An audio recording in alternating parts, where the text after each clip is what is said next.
Mwaramutse cyangwa mwiriwe bitewe n'aho muherereye ku isi. Iyi video rero nkoze ni video turi buganire ku gitabo cyanditswe na Michelle Obama cyitwa Becoming.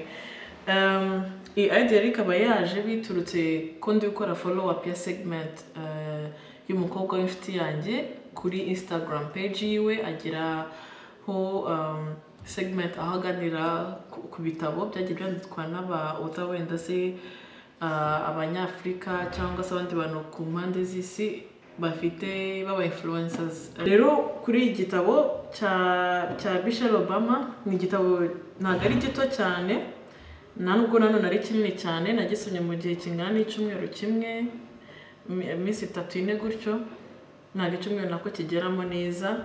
Rero ni ikiganiro agenda avuga ukuntu yavutse muri famiye idakize, akaza gukura akajya kwiga kugeza aho amenyekanye cyane nk'umufasha wa Perezida Barack Obama. Rero ahangaha avuga ukuntu yavukiye Southside Chicago, akaba yaravutse rero ari abana babiri, afite musaza witwa Greg ariko bamwita famiye ni famiye Robinson, donc yitwaga Michelle Robinson. Rero akurira muri iyo famiye, babaga ku mutante we, yari ni nk'umugramere we kuko ari umutante wa mama we. Babaga mu kazu mu nzu ariko ifite nyine no hejuru, ifite nka appartement iri hejuru, bakayibanamo. Rero hejuru nyine papa we na mama we na musaza we, no munsi akaba tante we na oncle we. Rero babaga aho ngaho atari famiye ikize, ari famiye nyine iri middle class.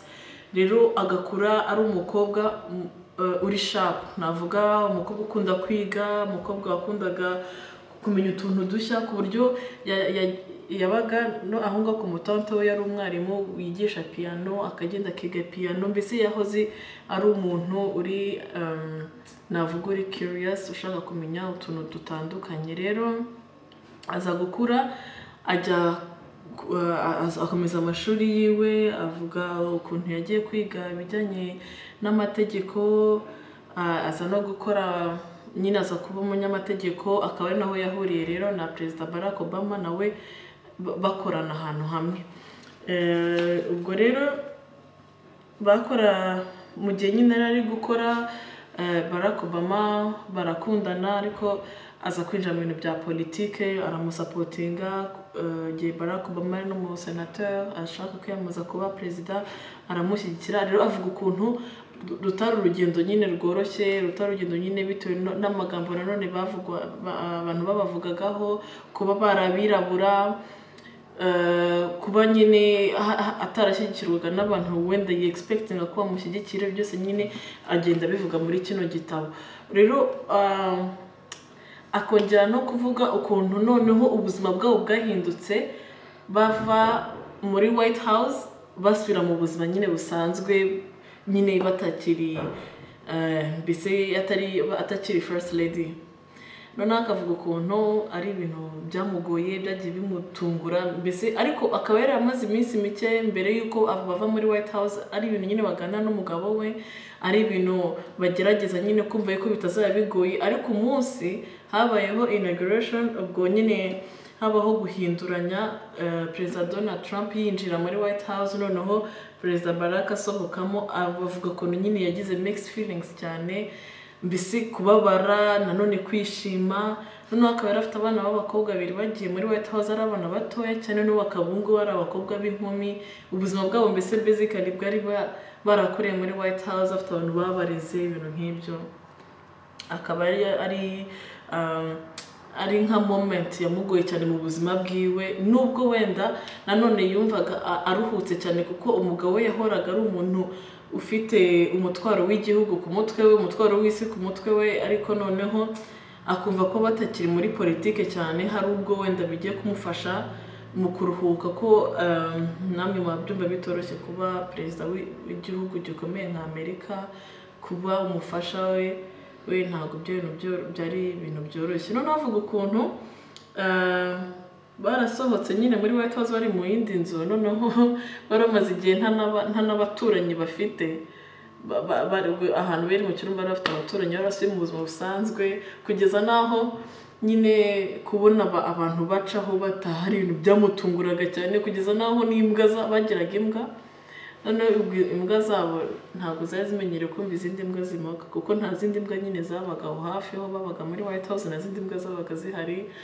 noneho n'imbwa zabo zakumva izindi mbwa zimutse nazo zigatungurwa, noneho agatungurwa n'ukuntu agiye ashonje, akaba agiye kwiseriva ibiryo, amaze kurya akabona yogeje ibyombo, nyine akumva ni byiza, ariko hano akumva ntabwo ari ibintu yari amenyereye. Imyaka 8 abantu baguha ikintu ushaka, noneho akavuga ukuntu yabaga agiye no kuba yafata n'umugato abantu bakamurwanira ngo bakamubwira ati hoya reka ari twebwe tuguhereza, noneho that time akaba ari ubyikorera, bisa n'ubwo buzima abayemo. So rero nabashikariza kugisoma cyane, surtout nko ku bantu b'igitsina gore, abantu